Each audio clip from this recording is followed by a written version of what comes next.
Hi, everyone. My name is Danielle Nierenberg, and I'm the president of Food Tank, an organization really dedicated to cultivating conversations around hope and success in the food system and highlighting solutions to hunger, obesity, food loss and food waste, and inequality in the global agriculture and food system. Happy Halloween. I think the scariest thing you're going to hear today is the amount of food that's wasted around the globe. But what we're really excited about is hearing stories of hope that are coming out as a result of partnerships between organizations and city governments and municipalities around food waste. That's why the Natural Resources Defense Council's new report estimating the quantities and types of food waste at the city level is so exciting. This report really lifts the lid, so to speak, on food waste and shows creative solutions and examples of what can work to fight food waste in Nashville, Denver, and New York City. As someone who's been following the issue of food loss and food waste for several years, I'm especially thrilled about this report and its focus on how cities are taking on this challenge. It's no surprise to me that city leaders and citizens are on the front lines of responding to food loss and food waste in their communities and working to recover surplus food and making sure that it gets to people who need it the most. And cities are figuring out what to do with food that can't be used for human consumption. And I'm inspired by city composting initiatives and projects that are, for example, turning food waste into animal feed and other products. There is so much exciting entrepreneurship and innovation on this issue right now. And the more that these practical and creative solutions can be shared among communities and cities around the globe, the better, which is why I think it's so important that this webinar is happening today. I hope that all of our listeners will have questions. Please message a short version of your question in the chat box to all panelists and attendees so we know who has something to ask. Think of it as a tweet and keep it very short and very punchy and get to the point very quickly. When we select you, we'll turn on your microphone so that you can ask the question yourself. If there's any sort of technical difficulty because you've already written your question, I can also say it for you if that's easier. The webinar is being streamed on Facebook Live, and we encourage folks to follow the discussion via social media. Food Tank will also be live tweeting the event at Danielle Nierenberg and at Food Tank. Let me now introduce our panelists. I'm thrilled that we have so many great experts with us today. I'm going to ask them to each give just a 1-minute introduction of themselves and their work, and then we'll dive right into the program and questions. And the program will include an overview of global food loss and food waste, and then some concrete examples from the report and examples from the cities that we mentioned. So Blake, I'm wondering if you can go first and just say a few words about yourself. Absolutely. Hi, everyone. I hope you're all having a wonderful Halloween. My name is Blake Angelo. I work for the City and County of Denver. I'm the city's first manager of food systems development. And people often ask me what that means, and I tell them I'm not entirely sure, but I know we deal with food from a whole variety and a very wide range of different aspects, from grocery store recruitment to our low-income neighborhoods, through, of course, what happens to food after we think we're done with it, or when it truly becomes a food scrap. And so it's a great privilege to be here and be part of this team, because the information around food waste broadly has generated a lot of public interest, which is actually the same reason that I have a job. That after years of hearing through our community planning meetings, whether it was around a new park or a new transit stop, about the importance of food from the community, the mayor and city council decided to create my position to have for the first time a long-term strategic plan that thinks about the city's role, a municipal role, as it relates to building and developing a food system, not just a food system that serves our 600, roughly 1,000 residents, but also the broader communities of which we're a part. And it's a great honor and privilege to be here today and talk with you a little bit about our earliest reflections, anyway, of what this reports mean for our work on the ground and how we're going to use those as leverage as we move forward. Thanks so much, Blake. Dana, I've learned so much about this issue from you over the years. Can you just say a little bit about your work? Sure. My name is Dana Gunders. I'm with the Natural Resources Defense Council, and I lead our work on trying to have less food wasted across the country, and have a great team that works with me who really led all of the year-plus work on this report. So a lot of love that went into this and a lot of work. And we're just really, really excited to share it with you all today. Thanks, Dana. JoAnne, can you go next?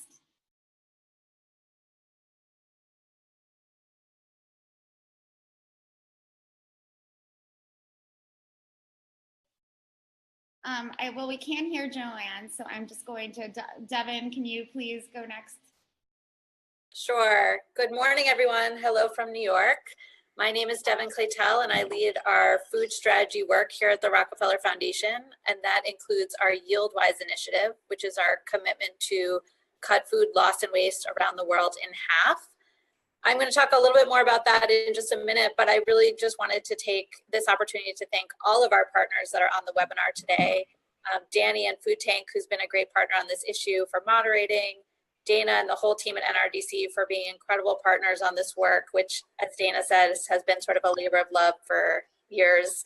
And then also Blake and all the cities, the team from Denver, New York, and Nashville, who really rolled up their sleeves to partner on this initiative. And lastly, to Zilient, another one of our partners, for hosting this today. So October has been a really exciting month in the world of food waste, and I'm excited to be joining this discussion.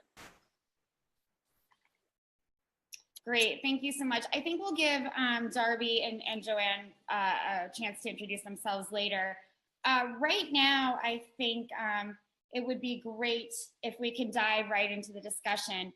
Devon, the Rockefeller Foundation has taken such a lead on this issue, and your position with YieldWise is kind of leading that effort. And we at Food Tank have been so honored to work with you and learn so much from you as well. So I'm wondering why the foundation chose to take this issue on, and if you can talk a little bit about your efforts on food loss and food waste around the globe. Absolutely. Thanks, Danny.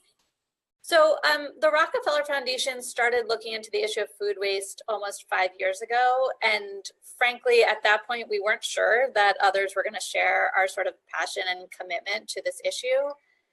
And so first, I just want to say that we're thrilled to see such a community have sort of grown up around this issue and be really dedicated to preserving food as a precious resource. And I think we're always saying that we're going to need everyone's help to tackle an issue that's sort of as widespread and entrenched as food loss and waste. Today, I know we're going to focus on the incredible work that NRDC and team did about food waste, wasted food specifically in cities, but I thought it might be helpful just to give a little bit of framing around the issue as a global scale. So if we could have the first slide. So the Rockefeller Foundation has been working on issues of food security and sort of agricultural issues for most of our existence. Today, we're really focused on tackling the inefficiency of that food system because we know that wasted food means wasted resources. As one example on the next slide, you can see that 25% of the world's freshwater and around 20% of the world's farmland goes to food that never gets eaten.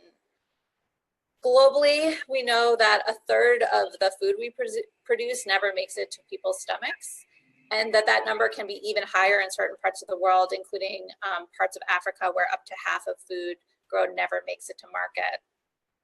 And I think what's most important to us with our history in food security when it comes to food being wasted is that it really represents wasted nutrition.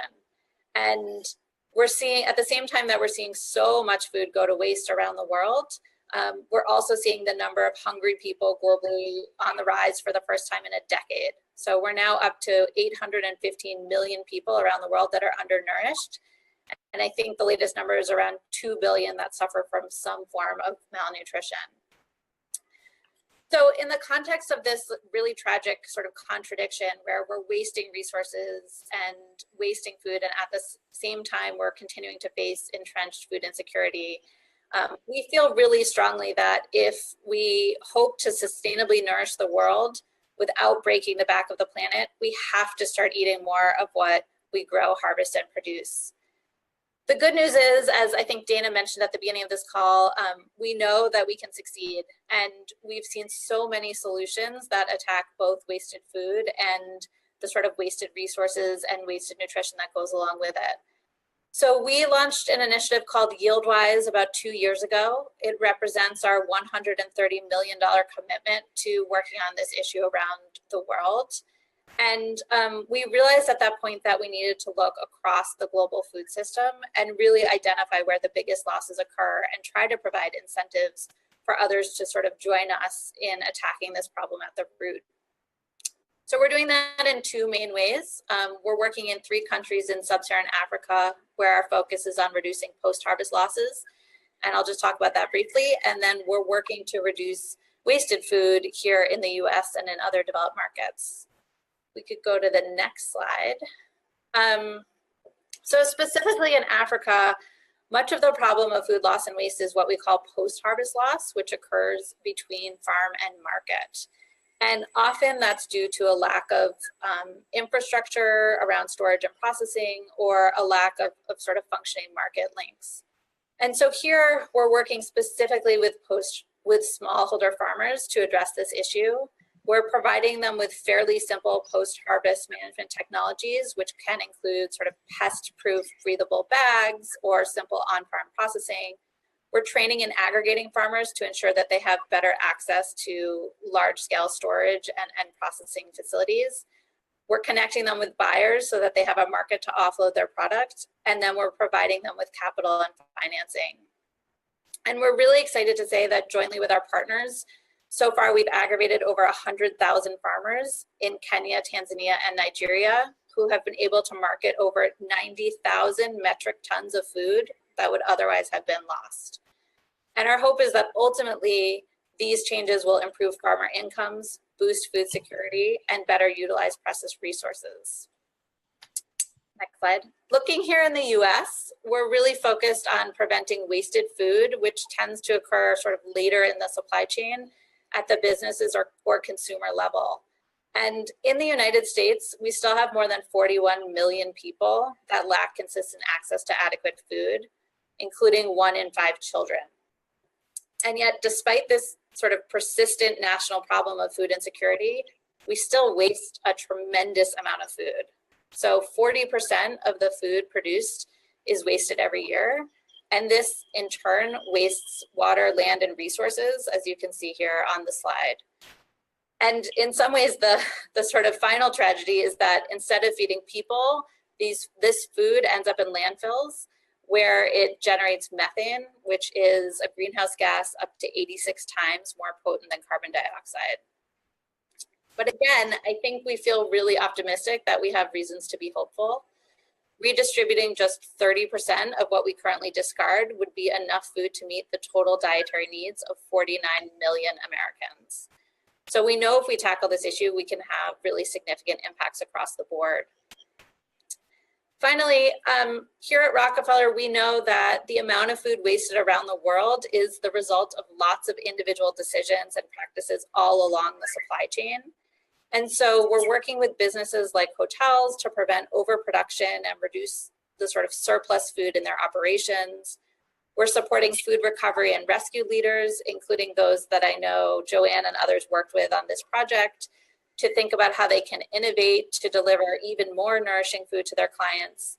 And we're trying to raise public awareness and sort of grow the movement. Some of you might have seen the release recently of a documentary called Wasted, which we help to support, which highlights this issue around the world. But we're all here today because we think cities have a particularly important role to play in this issue. And as I'm sure everyone on the phone and joining us on the webinar knows, we're living through a really incredible phase of urbanization. Over 1 billion additional people will reside in cities by 2030. And I think we're also living through a moment where we've seen cities really step into a new leadership role on a lot of sustainability and food security issues. We saw this in the US when 350 mayors committed to upholding the Paris Accord.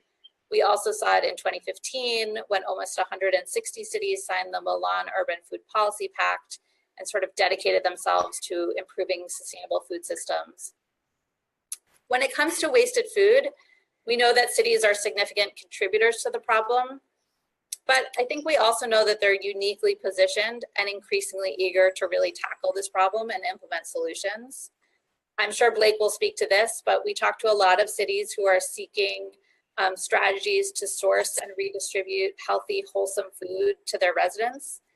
And we also know a lot of cities are focused on sustainability, zero waste, and climate goals. And they know that reducing the amount of food waste that goes to their landfills is going to be a major sort of milestone in achieving those goals.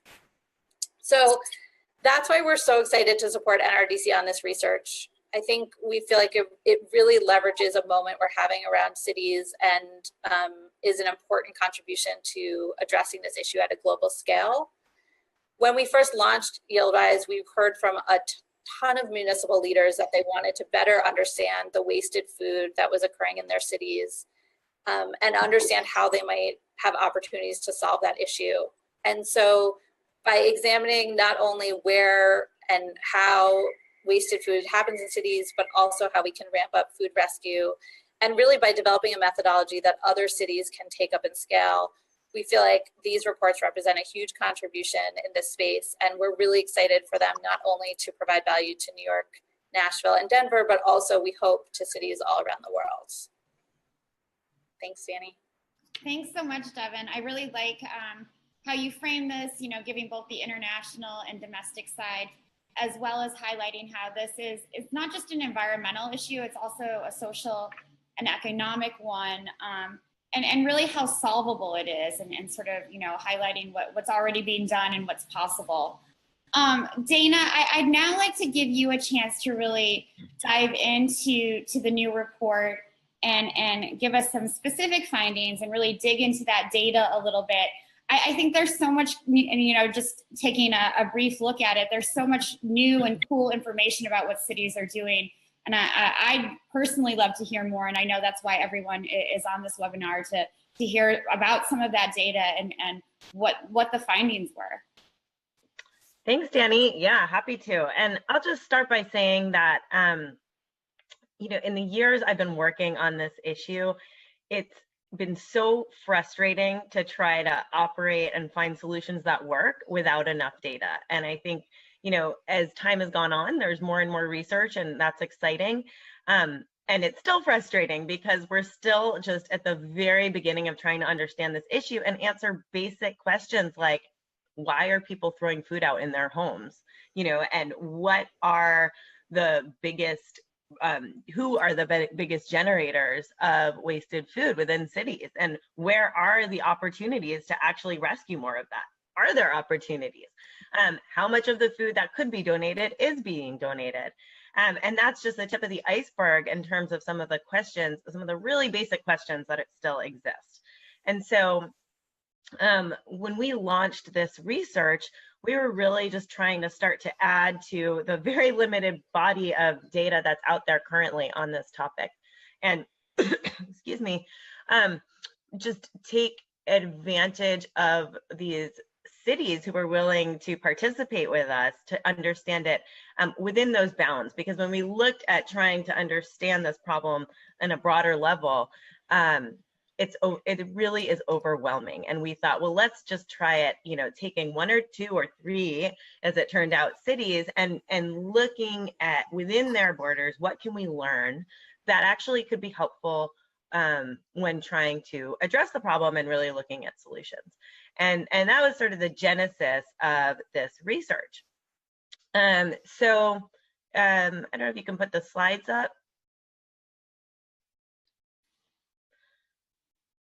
Great, and you can just go right ahead to the second slide.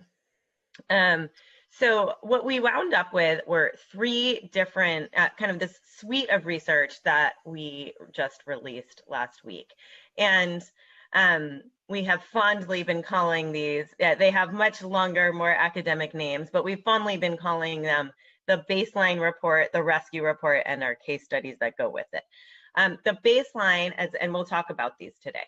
The baseline is really trying to figure out how much food is going to waste in these cities and how much is generated by each sector.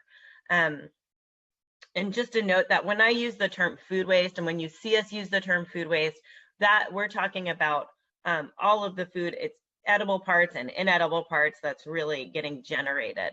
So that's how we use the term. I know there's different ways people use that terminology. So we have these hefty baseline reports that were, that is not just a very thorough report, but 169 pages of appendices to go with it. And that doesn't include a lot of the methodology. I'm sorry, that does include a lot of the methodology that we used for this research that we're hoping could really save another city a lot of time if they wanted to repeat it. And that's true for both the baseline and rescue report, is that we really spent a lot of time creating the methodologies, creating templates so that it would be quicker and faster for others to then replicate this. And also, were it to be replicated, you know, we'd have more comparable data out there. So we have our baseline report that's really asking, you know, how much is going to waste in both the commercial and residential sectors. And then we went further to really take a deep dive into the residential sector and understand what, you know, what types of food people are wasting and why, and we'll go more into that. Secondly, what we fondly call our rescue report for short, looked at how much of the food waste that's being generated, how much of the, or rather, how much of the wasted food that is out there in these different sectors could actually be recovered, right? What's currently going to waste, how much could we recover? You know, yes, restaurants, for instance, produce a lot of waste, but they don't, you can't necessarily capture all of that because a lot of it is happening, what we call plate waste, which is already served to consumers. So how much of it is truly available for donation? And if that were donated, you know, how would that affect the food needs that exist within a city? And lastly, you know, as we were looking around at what cities were doing, we found some case studies that were just examples that we really wanted to share of leaders in leading projects in the space in one way or another. Next slide, please. I would be remiss if I didn't take this opportunity to also mention that we have a new report we came out with just a couple months ago, which is the 2nd edition of our wasted report. Some of you may be familiar with the report that we put out in 2012 that is a basic analysis of how much food is getting wasted across the country and why it's happening along the supply chain. So this is what we call Wasted 2.0, and please check it out if you're looking for just some basic information on why this is happening and some of the progress that's taken place over the last 5 years. That you'll find that in this report. Next slide. I'd also be remiss if I didn't take the opportunity to tell you all about a campaign that we're running. You know, we've really identified consumers as a big, one of the largest generators of wasted food, and we launched a large campaign with the Ad Council about a year ago, if you go to the next slide, year and a half ago, with a variety of materials, and almost all of these materials are available free of charge for use in any city. And you know, please get in touch or check out savethefood.com if you'd like to use this. We're hoping that, you know, we really feel like the more the merrier, and the more effective in using this campaign. So please check it out. We have great materials to hand out to your community and a whole website that supports it that is maintained and updated regularly. All right, moving on to what you're here to hear about. So back to our baseline report. As we really called it, estimating quantities and types of food waste at the city level. And there were two main questions: how much food is going to waste in the commercial and residential sectors? And for the residential sector, what are the characteristics of this wasted food? You know, what types of food, how much of it is edible? That's been a really kind of base question that no one's been able to answer for the US before. Why? What are some of the main reasons? And where is this food going? Because a lot of the studies that have happened so far have not necessarily looked at, for instance, food that's going down the garbage disposal or included that. Next slide.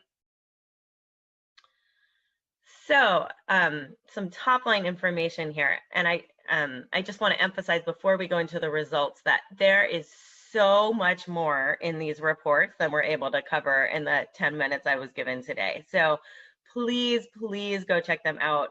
There's just layers and layers of kind of interesting insights in them. But top line, we found that households and restaurants were the biggest generators of food waste. For households, we found that on average across the 3 cities we looked at, and I'm sorry I haven't mentioned, the 3 cities that we looked at were Denver, Nashville, and New York. Across those households, we found 3.5 pounds of food waste per person per week. And interestingly, 2/3 of that was potentially edible. Which actually, frankly, surprised me. It was a higher number than I was expecting us to find. 6 of the most commonly wasted edible foods you can see up there on the screen: coffee, milk, apples, bread, potatoes, and pasta. This work was the result of over 1,300 surveys that were filled out, over 600 kitchen diaries that we had filled out, and then we also went in and actually dug through people's garbage cans as part of this research, and dug through over 275 garbage cans. So just to give you a sense of what it took to get to these numbers. But I think there's some really interesting information in the fact that particularly 2/3 of the food is potentially edible, which means there's a long way to go in helping people waste less in their own kitchens. Next slide, please. In terms of the overall, where is food getting wasted in each city? I know there's a lot of information on this slide, but if you kind of squint your eyes a little bit, you'll first see a lot of green, which is residential. And that means that households were the largest generator of waste in both Denver and New York City. And in Nashville, they were just about tied with the restaurant sector. Restaurant sector is sort of the next largest. And then from there, we found food manufacturing to be the next, and kind of flip-flopping with food wholesalers and distributors. Only then were they followed by grocers, although Nashville grocers were a little bit larger of the portion. So as you can see, this is kind of a little bit of a North Star for trying to figure out where do you start. I think it's really important, however, to note when you look at these, the biggest slices of the pie are also the highest number of entities, right? So you have hundreds of thousands of residents in these cities, and you have thousands of restaurants. And so while they are the biggest portion, they may not be the easiest to address. All right, next slide, please. I just wanted to dig in a little bit on this edible question. So we actually created 3 different categories. There was those foods that are typically edible, but we also had a questionably edible category. And that included products like potato peels, the crusts of bread, even apple cores. And so we did include those because, you know, they are edible. And had we found that the questionably edible was the biggest portion of the wasted food, we might have recommended that cities launch a "Don't Peel Your Potatoes" campaign. But that's not what we found. What we found was that the majority was actually your standard edible food. that could have been eaten. And I think that's important to note that, you know, this is everyday food. It's not just sort of cultural preferences or things like that that are creating the waste. Next slide, please. In terms of categories, you saw the specific most commonly eaten foods, but when you back up and look at what the broad categories are, fruits and vegetables were number 1, and prepared foods and leftovers were number 2. When you pair that with some of the information we got from our surveys and our kitchen diaries, next slide, or there you go. It kind of makes sense, because after inedible parts, the top reason that products were thrown out was that they were moldy or spoiled, which often happens with fruits and vegetables. And the second was that they're not wanted as leftovers, which kind of goes along with that prepared foods. And so, you know, when I look at this, I see a great opportunity specifically on those leftovers to really encourage people to either cook the right amount or love their leftovers a little bit more. Next slide. In our surveys, we dug into attitudes and found that in line with what previous surveys have found, 76%, almost the exact same number, 76% of people believe they throw out less than the average American. This means that people are underestimating how much they're throwing out. And yet at the same time, 70% believe that changing their behavior would reduce food waste in their home little or not at all. So again, kind of not thinking that they're the problem. And that points to really wanting to awaken people to the fact that, yeah, you're part of it. And lastly, an interesting result for any of those folks on the phone who are involved in composting, 58% of people felt less guilty about wasting food when it was composted. Again, just before we move on to this next report, I want to encourage you all, there is so much more that of these types of insights that you can find by digging into the reports themselves. Next, modeling the potential to increase food rescue. So this was our rescue report, and we were really trying to answer 3 questions. How much rescuable food is there in each city? How much would it cost to rescue it? And that was a deep dive that we did just in the city of Denver, but to give us a sense of what it would take, and how much of the city's food needs could be met if we were to do that. So if you move on. Bottom line, our result was that hypothetically up to 68 million meals could be donated per year if you took all the 3 cities combined, and that's just in our 3 study cities alone. So you can imagine how that might extrapolate out, though we don't want to extrapolate, but just if you think of the whole country. Next slide. So, and what we found was that when you look at the different sectors, the grocery sector actually had the highest potential for providing more food to food rescue. That's a different result than when you look at those pie charts of how much food is actually getting wasted. And that's because grocers often have large quantities of food that is, it's in a state that's easy to donate. Whereas when you look at full service restaurants, for instance, a lot of that food can't be donated because it's been served, or perhaps it's sat out for a while, and things like that. Now, when these bars are the result of 2 different scenarios that we looked at.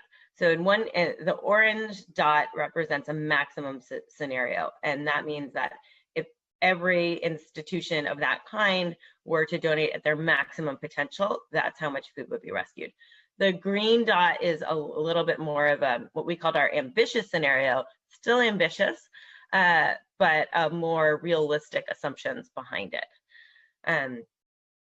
And therefore, you know, perhaps a starting place for a lot of cities. But just to point, yeah, that's fine. You can stay at this one. So, zooming into Denver for a moment, here are the types of results that we got for each of the cities. And there's the two scenarios, again, the ambitious scenario and the maximum scenario. You can see, an estimate of how many tons, how many million meals, and then what percent of the meal gap could be addressed through this additional donation. And you can see there's a wide range of almost 10% for Denver, all the way up to 45% if everyone, again, hypothetically had to donate everything they could. And then what sectors to go after if you're really looking at increasing your food rescue. For Denver, we recommended grocery, hospitality, and then small retail. And at the bottom of the slide there, this was the deeper dive we did into the costs for Denver. And so we looked at, well, how much would it cost to actually realize that ambitious scenario, or rather that more kind of realistic one. And I think what's very interesting about this, we found about $2 million for operating expenses and about a little over $200,000 for near-term capital investments. I think what's interesting about this is to really know how much it costs to do this on an ongoing basis. So yes, these places, they need capacity, they need cold storage, they need vehicles, but what they really need is staff. And without that ongoing capacity that is currently filled by volunteers for many of these organizations, it's very difficult to realize more food potential. And just a quick note that we did value the volunteers' time at minimum wage for this analysis. Next slide.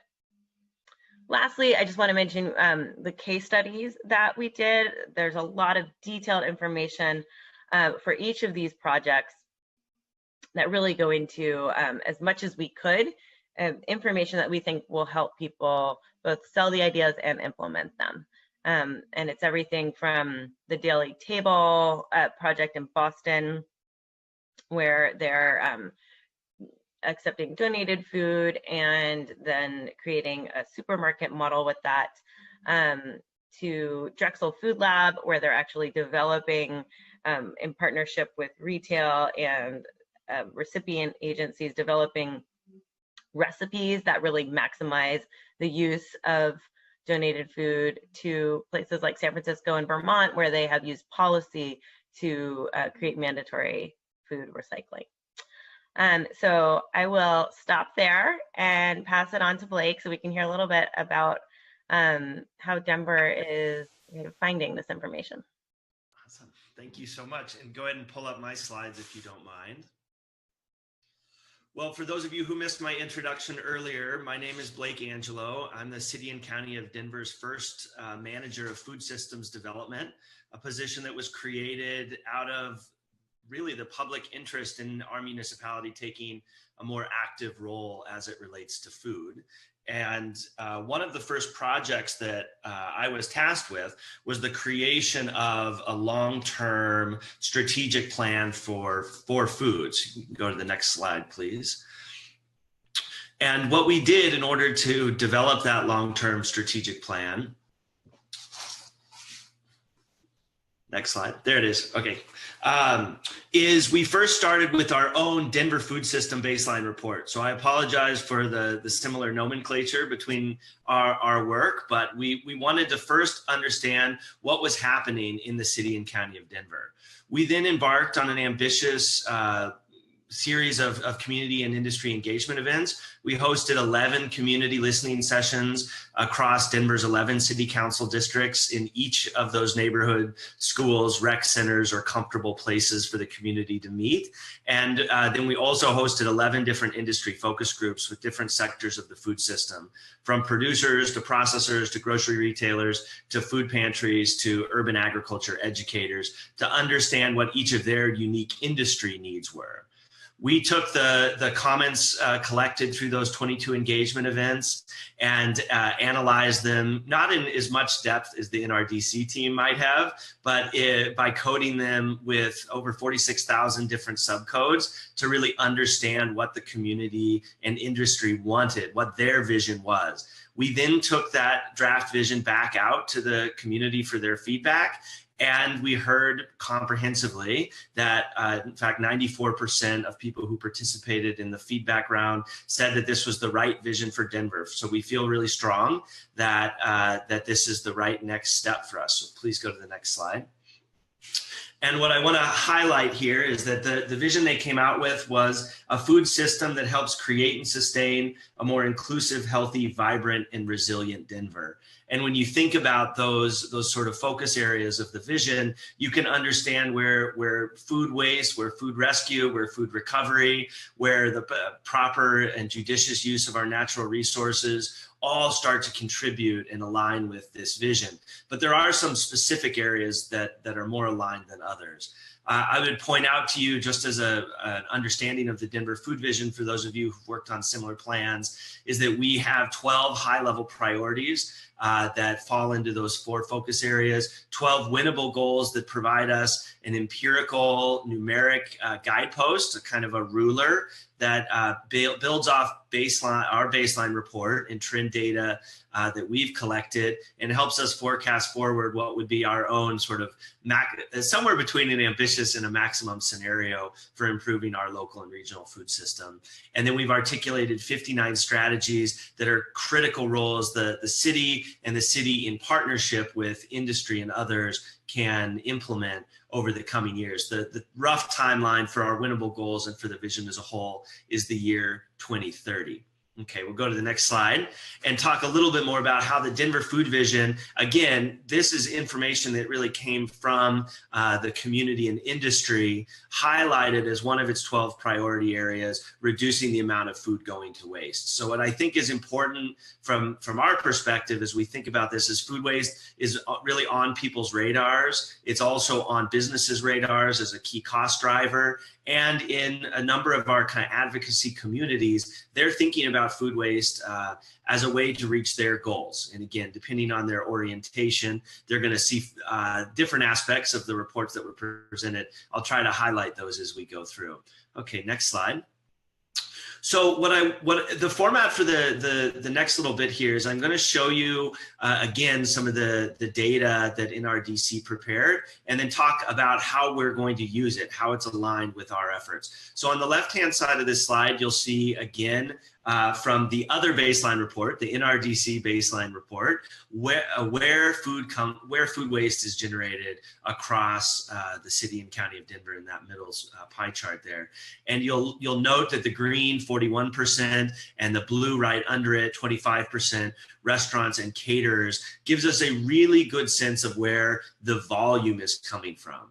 On the right side of the page, you'll see for our resilient goals that we are seeking a 57% reduction in the tons of residential food waste collected by the city. So Denver, like some of your cities, but perhaps not like all of them, does its own municipal waste collection for households and multifamilies of 7 multifamily units or less. So that's what we're responsible for. We collect at this moment trash from over 176,000 homes weekly and an additional 151,000 homes bi-weekly at this point. Within that service area, however, we're only collecting compost weekly from 11,000 of our households. So we have a lot of room to grow, and this data in part really justifies that expansion.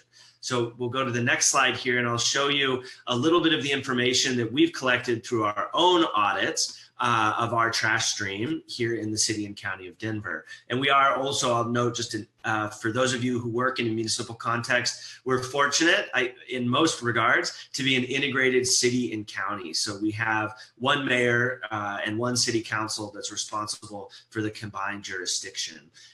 So our public works team has done a number of waste audits, as I'm sure many of yours have as well. And what they've found is that in our current waste stream, that almost 75% of that could be diverted, that 25% could be recycled, and a full 50% could be compostable. Now, that is much greater than just food. As you can imagine, all of the lawn trimmings and other compostable materials would also be included in that. But what's important is in 2016, when we did an assessment of our current waste stream, we actually found that 18.9%, so around 19%, the largest portion by weight of the average Denverites waste stream was food waste. So this is another piece of evidence that's showing us that food waste is an incredibly important part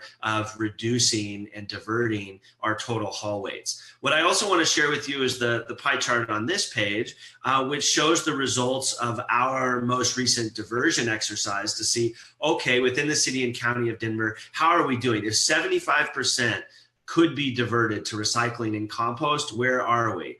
And unfortunately, we're not in the red, we are in the purple, meaning we are only diverting, only 20% of what of our waste stream is being recycled or composted at this time, which really gives us a strong sense of how far we have to go. What I'll also point out is the city is well aware of that, and we can go to the next slide as I talk about this, and has set some long-term goals to get to a 34% reduction diversion rate by the year 2020.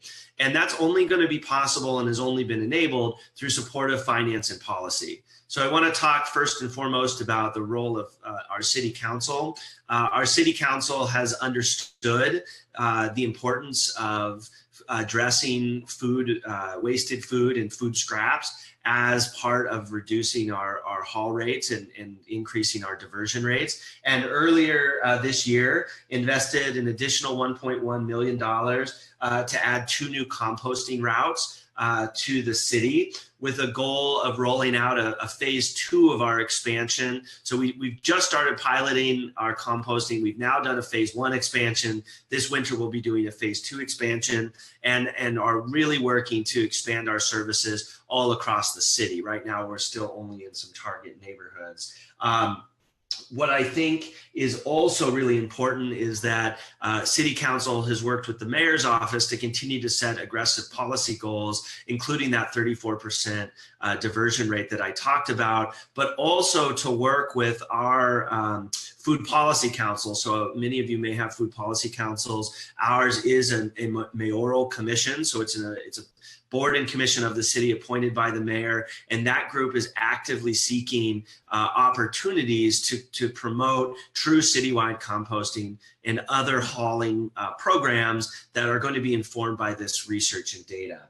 So from here, we can go ahead. Oh, I will also note that one of the key focus areas of the Denver Sustainable Food Policy Council is to look at the challenge that we've had with multifamily. So as I said, the city only hauls for multifamilies with 7 units or less. So the larger multifamily units, which is a key part of our landscape, but also the development pressure that we're facing across the city, it is a major issue because we don't actually know what is being hauled. So in 2016, our city council and mayor also worked together to create our first waste hauler licensing program, which importantly required reporting about the diversion rates that were being captured by these haulers. And we saw there, again, there was a similar rate to about the 22%, similar to the 20% that we shared with you in the last slide. So once again, we have a long way to go, and it's a combination of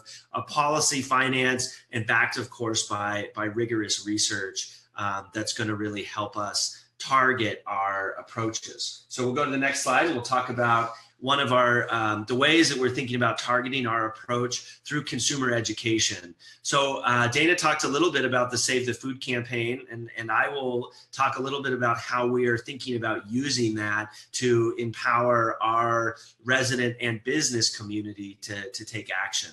So the first thing that I'd like to point out is sort of our hierarchy of messaging steps. So there's a number of different ways in which wasted food can be addressed. And we think that for us, we want to encourage consumers first and foremost to reduce the sort of potential for food to go to waste by just shopping, wise shopping habits, through freezing your leftovers, freezing food as you start to notice it going bad, encouraging consumers to buy ugly and think about, how to support the farmers and entire produce supply chain, for example, by consuming fruit and vegetables that may not look absolutely perfect, but is still completely healthy and safe for your families. And then perhaps also most importantly, to support those retailers, both the grocery stores and restaurants who are reducing waste themselves. So rather than getting angry that there's only one item left on the shelf, being willing to invest a little bit of time to talking with the store about, do you have back stock that you're keeping, better refrigerated and at temp, and is that why, I'm seeing the end of the pile here? Can I support you rather than be upset that my neighborhood store is out of XYZ? We also are, of course, really interested in the consumer and business abilities to both share food with their neighbors, with their community, and donate to our food rescue organizations. At the bottom of the messaging, but probably one of the biggest messages in terms of the volume of food that it will address is, of course, to divert food waste from the landfill. And that's to make sure that particularly things like food scraps, those inedible portions of food, or maybe the end of zucchini that you're not currently eating but would actually be edible, how can that go to its highest and best use? So if you're still not interested in eating the zucchini ends, can you get those food scraps to your backyard chickens or the chickens at the neighborhood school, or can we make sure it's being composted, all rather than going into the landfill? And we're working on these key messages across. On the left-hand side, you can see across some of our different communities. So Denver runs a Certifiably Green Denver program where we work with businesses who are interested in saving money and improving the environment. One of our key messages this year is all around reducing waste, and food waste. Wasted food is a massive component of that. Below that, you can see our Public Works composting vehicles with the little red Compost Denver sign. We're continuing to get the message out to our consumers about their role in individual behavior, and of course, to enroll in our expanded opt-in composting program as that rolls out.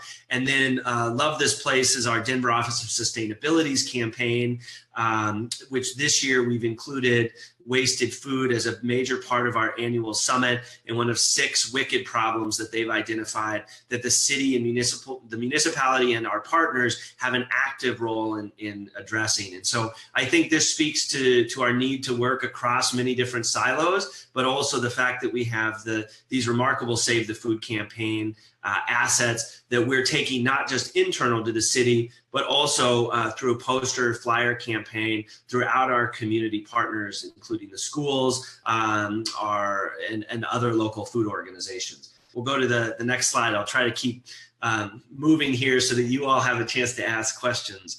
That I'd like to pivot now away from the baseline study that was conducted by NRDC to the rescue study. And this study, as you can imagine, is tremendously exciting. Both studies are tremendously exciting. This one really taps in and provides us some information that we just never had before. We had no idea how much of our food gap we really could address with just donations within the city and county of Denver. So what I'll share with you first and foremost is that, as the study points out, we have a 15 million meal gap per year, meaning 15 million of our residents, and we're a relatively small city and county, somewhere between 600,000 and 700,000, depending on the census year you look at and the fact that we're growing quite rapidly. And we have been a little stymied in terms of how do we best address that 15 million meal gap. And so having the research done here and the actual number that we could address at our maximum scenario, 46% of our meal gap, and that would be in addition to the 27.4% rescue rate that we currently have through what is really a relatively robust and multifaceted ecosystem of food rescue organizations in Denver. Let's go ahead and go to the next slide. And as we do so, I'll note on the far right, which you'll see running across the Healthy Denver aspect is, so Healthy Denver is one of the 4 focus areas of the Denver Food Vision. And in particular, we'd be looking at food rescue and recovery as part of how we would address our winnable goal of a 55% reduction in food insecure households. You can also imagine how some of these other winnable goals that I've grayed out, like that 75% of youth and adults eat at least 1 serving of fruit and vegetable per day, could also be augmented and supported by the efforts that we have underway through this project. And informed by this research. Go ahead and go back if you don't mind. I want to highlight a couple more points on that one. Thank you. So the current state in Denver, in addition to the 15 million meal gap, what that means is that roughly 1 out of every one of our 7 households is food insecure or hungry. And unfortunately, that translates to about 1 out of every 4 of our youth. We also have relatively low SNAP enrollment rates. Only 59% of our SNAP eligible populations are enrolled. And as many of you deal with the disparities in access to healthy food, almost 50% of our low and moderate income neighborhoods lack convenient access to grocery stores. So we are dealing and trying to address food insecurity in a number of different ways, and we continue to run up against some of the struggles that I'm sure are common to your programs as well. I just want to highlight very briefly a couple of those to the left and talk about how food rescue is still an essential part, despite the fact that we have a vibrant ecosystem of healthy corner store programs, the Eat Fresh, Feel Good program, Uncharted, who just helped us run an alternative healthy food retail accelerator, where we worked with 10 businesses and social entrepreneurs, including nonprofit organizations looking to generate additional revenues by addressing the issues of food insecurity, many of which were connected to discussions around food waste or food that would otherwise be wasted that could actually be rescued because it was perfectly safe and healthy. It was just that the supply chain and connectivity and market mechanisms weren't there. We also work across a number of different financing mechanisms, including the Colorado Fresh Food Financing Fund, which offers low interest loans to grocery stores to locate in our communities, and Denver Office of Economic Development, which matches some of those investment funds, but also has put in $1 million to community related projects over the last 18 months alone, many of which are touching the core issues of food insecurity and how we work in partnership with the on-the-ground food rescue organizations, delivering over 100,000 meals to our community, and yet still seeing that we have this tremendous potential and opportunity given the report that's been released here. So if we can go to the next slide, I'll talk a little bit about our thoughts about how we are going to actually achieve our goal, my personal goal, is of course to get us as close to the maximum scenario as possible. And at the maximum scenario of food rescue and recovery, not only are we able to address 46% of our meal gap just within donors within the city and county of Denver alone, in addition to that 27.4%, which would bring us to 73% of our food gap addressable, our meal gap addressable just by donations within the city and county of Denver, and then supplemented by some of the external programs as well. But what's amazing to me is that when we look at that maximum scenario and we look at an upfront cost of near-term capital investments of about $745,000, annual operating costs of about $6.2 million, the impact that we get from that, being able to serve up to 7.1 million meals into our community, is really phenomenal. And so we're in the process now of working again with City Council and the Mayor's Office, most directly through our Food Policy Council, to understand the policy initiatives that need to be in place to support us achieving this level of food rescue. So part of achieving the maximum scenario is likely financing, as noted here, up to about $7.1 million of investment in order to capitalize year one this kind of program. program. But there's also the need to have both pilot policies that lead us to pilot implementation, and absolutely the type of policies that help us reach the scale articulated in this report. And the next slide, I'll go ahead and wrap it up here and just talk about our broader implementation steps. And what I would say is, the city and county of Denver is committed to moving from this 2030 vision to near-term action plans, most specifically the Denver Food Action Plan 2020, which will be coming out this winter and will include specific actions that are being taken by the city and our partners to address the winnable goals that we've just discussed, as well as continuing our work in promoting supportive policy and regulations.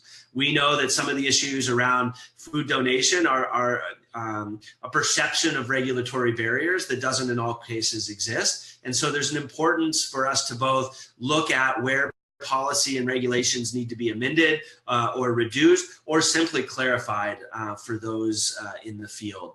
We're going to continue to work on cultivating enhanced investments, and that would include, certainly for us, thinking about ways, not just through our general fund, but through other alternative financing mechanisms, we can support, what a $7.1 million upfront investment, followed by $6.2 million per year that could be reduced further with volunteer programs. That is a very feasible number for us to, as a city, to be able to find and deploy. And we look forward to using these data in order to have that conversation in a new way with people who are interested. I think sometimes it seems like for us to address food insecurity, it's a $100 million problem. It's pretty nice for us to be able to come and say, well, it may seem bigger than $100,000 problem, but it really is feasible and viable for us to bring as partners the solutions to the table. And then last but far from least, the work that we have to do in coordinating the number of efforts with both our food bank, our food pantries. We have literally hundreds of food pantry sites across the city and county of Denver alone, and how we work together to make sure that food is equitably distributed to those in greatest need is a challenge of ongoing coordination, not to mention the work that we need to do to coordinate the education across the rescue side and the composting or other diversion sides. So for us, as a city, this data has been invaluable in helping us describe our priorities and the scale of opportunity that we have in front of us. So you can think from a composting side, what can we do with residential with our what we call registered neighborhood organizations, so these sort of resident groups and organizations that are working together to advocate for issues of neighborhood importance. How can we work at that level? How can we work with our restaurants and our caterers through our Certifiably Green program and our industry associations to help them think about new ways to divert their waste? And then certainly, how do we think about meeting what is a tremendous opportunity? We could get to 46% additional recovery. 73% of our meal gap could be addressed in the city and county of Denver just through recovering food from within our county boundaries. That's an incredible opportunity. And knowing that we need to work predominantly with grocery stores and the hospitality sector, which we also have good partnerships with. Through some of our other policy and coordination work, allows us to continue to move forward. So all I would say is, this data has informed our strategy. It's going to support our fundraising moving forward. It's already catalyzed and aligned our current efforts. And as I think you can tell from probably the speed at which I'm talking, it's built a lot of momentum for our future that we're excited to continue moving on. So happy to go here to questions.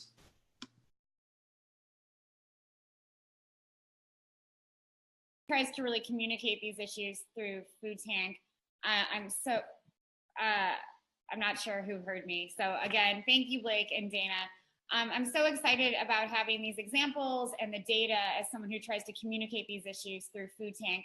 I want to remind our listeners to use the hashtag food waste and to submit their questions. And so that we can get as many of you involved as possible. We have about 15 minutes for Q&A. So I want to turn right now to one of our listeners, Matt, who has a question about food safety, I think. Let me look back up. But Matt, I want to turn to you and make sure that you're ready to ask your question. I just need one more second.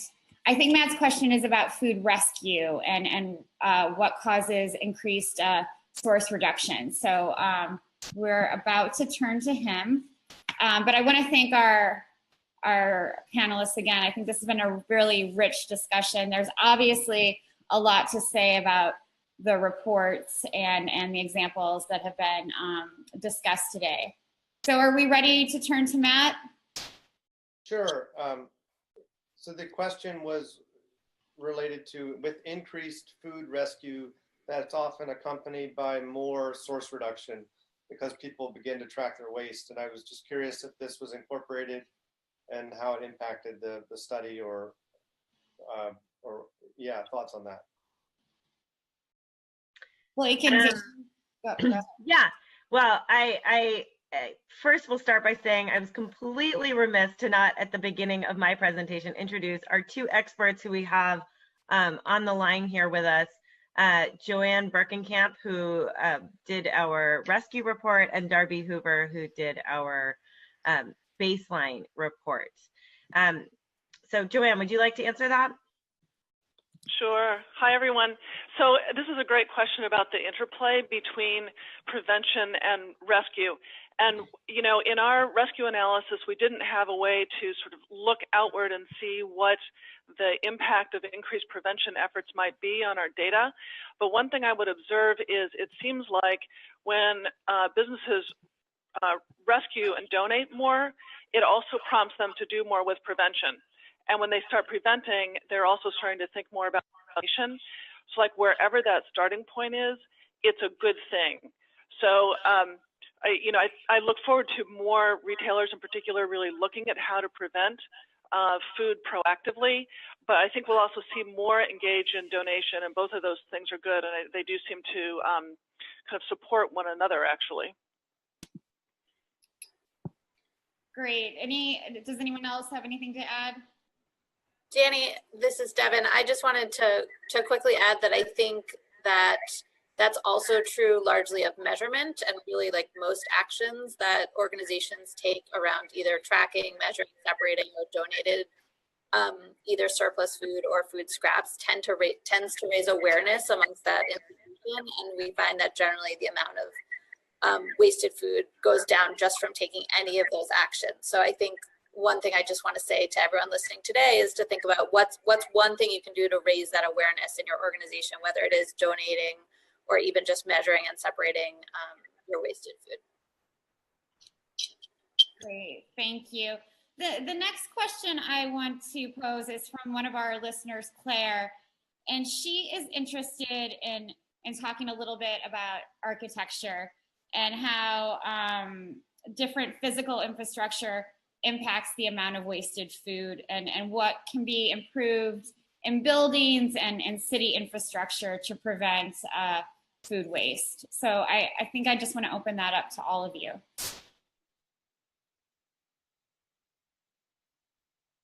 I think I'll ask if Darby can answer that. You know, during our study, we had a lot of challenges, some of which were related to kind of how and where people live. So Darby, you want to answer that?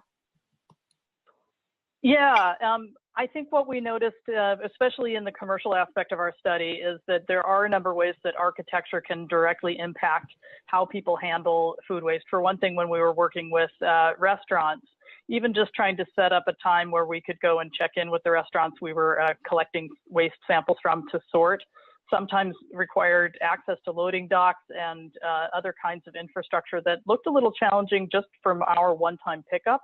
So even making sure that there's enough space for the different types of bins that are required to collect organics for recycling can be challenging. And anecdotally, I was working on another report several years ago on airport recycling and discovered that for both recycling and composting, there was a security door that you had to have access to be able to go through to access the compost bins, while the waste bins were readily available to anybody.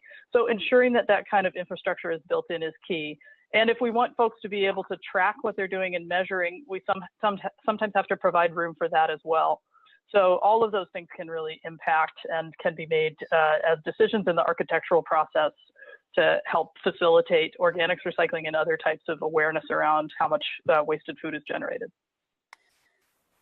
Just to quickly jump in here, Danny, we actually partnered with the Center for Architecture and a range of other partners to release some guidelines to address these very issues that Darby's highlighting, because I think they are real issues for not just the sort of users and residents and operators of buildings, but also for architects and developers. So if folks are interested in looking at those zero waste design guidelines, you can find them at zerowastedesign.org, and I'll tweet out the website. But I think there are real ways that design, that waste has essentially become a design flaw in a lot of our buildings, and that we could make it much easier for folks to make the right decision when it comes to how to handle organics and surplus food. Thanks so much, Devon and Darby. I now want to turn to one of our listeners, Catherine, who has a question about food safety.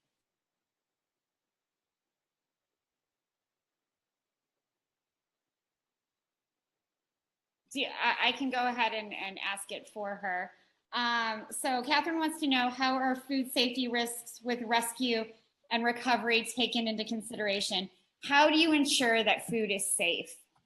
So maybe Devon and JoAnne, you can both jump in. Terrific. So this is JoAnne. You know, that's a really good question, because as we embarked on this research, we had the same question ourselves, recognizing that food safety guidance as it relates to donated food varies by state. It sometimes varies by city. People may have different understandings of what the regulations actually are. Sometimes there's some inconsistencies in how those regulations are enforced. So I think we landed in a good place with this. What we did actually is base our analysis off actual donations at about 31,000 locations in the grocery sector, limited and full service restaurants, coffee shops, and convenience stores. So those actual donations over the past year, and in some cases 2 years, that actually reflects what actually is being donated, people's understandings of the regulations, their capacity to donate, their understanding of liability regulations, all of those things that influence whether people are do or do not donate. So our numbers actually reflect current donation practices based on current regulations that apply. And that's explained more fully in the rescue report, and I invite you to take a look at that. But we did try to reflect the fact that there are those vagaries in food safety regulations in those retail and restaurant sectors. And then for the institutional sectors, we actually were working with pre-consumer discard data, actual discard data for foods that were overproduced or foods that may have reached, for instance, the end of the time period during which they can be sold. And so we were assuming that that food would typically be safe, but then we discounted those numbers more fully to make sure. Devon, do you want to jump in? I mean, I would just add on the food safety front that of course we want to make sure all the food that goes into our food rescue system is safe, edible, wholesome food. And I think we can do a lot to help the donors and the institutions we're targeting to increase their donation to make some design decisions and changes in their practices to ensure that's the case. I also think there's a lot of misconceptions out there about what has to be true to be able to donate food to folks in need. So I think part of it is an education to make sure that we're balancing the real need for safety with folks' fear about sort of liability issues. But I think JoAnne pointed out sort of understanding local regulations and policies is one important first step. Great, thank you. Our next question is from our listener, Teresa, and she wants to know who is most responsible for food preparation and throwing out food in households. So she's looking to find someone to blame, I think. And so I wonder, Dana, can you address that from the report? And who's doing this in our homes? Who's most responsible, do you think? Well, I'll first encourage everyone to take a real look at their own home and see if you can answer that question. And then I will pass it on to Darby, who can give you a more technical answer here. Yeah, so in the baseline report, we did not try to track which member of the household discarded each item tracked. We tracked those items at the household level, but without associating them with particular individuals. What we did do was ask a general question in our surveys, which had folks identify whether they thought that the primary food preparer in their household generally made too much food, whether they usually cooked using a recipe, whether they cooked based on what food was available, et cetera. So those are the types of information that we gathered, but we did not associate particular demographics with particular types of items that were disposed and with preparation in particular. We did do a part of the analysis where we tried to conduct a look at whether there were statistically significant relationships between demographics and how much food was disposed overall. For the most part, those demographics did not link up. We did find a few things like smaller households generally waste more food and so forth. So you could look at the report and see if you have a specific question about the demographics and hopefully find it there. Great, thank you, Darby. I now want to turn to another listener named Cassie because she has a question about the methodology. Cassie, are you ready? Hi, this is Casey Bartholomew from Stop Waste in California, and I just had a question for NRDC. I know that Oregon Department of Environmental Quality has also been conducting a lot of new food studies, and if you partnered at all with them on their methodology for the residential and commercial baseline study that you did? Hi, Casey. Nice to see you, and thank you for chatting with me in advance of doing the study. And the answer is yes. Ashley Zanoli, who's one of the folks involved in the Oregon studies, has been convening a group of folks, mostly at the city level, talking about food waste measurement for some time.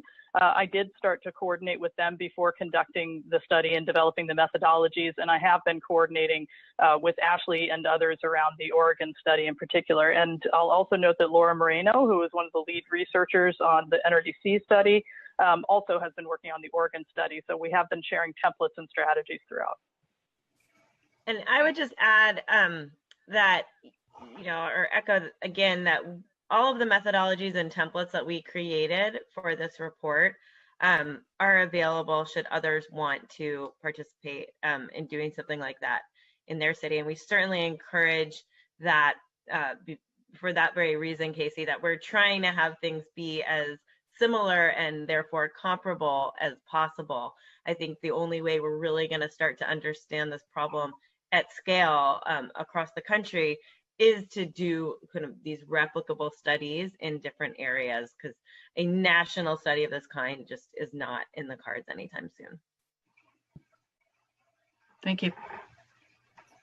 Great, thank you. One of the questions that we got earlier is if this report has any implication for rural areas, and I'm especially interested about that too. This obviously isn't only food waste and is not just an issue in cities. What have you learned that might be applicable to rural areas as well?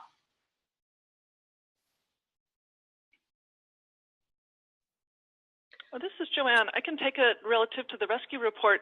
You know, we developed a methodology that applies to all sorts of consumer-facing businesses, grocers, small retailers, hospitals, colleges, restaurants, and so forth. And that methodology is explained very clearly in the rescue report. It could be applied in smaller communities as well as cities. And so we hope that our rural neighbors will make use of that material. And I'd invite people to just take a look at the report, and you'll see the methodology outlined quite clearly there.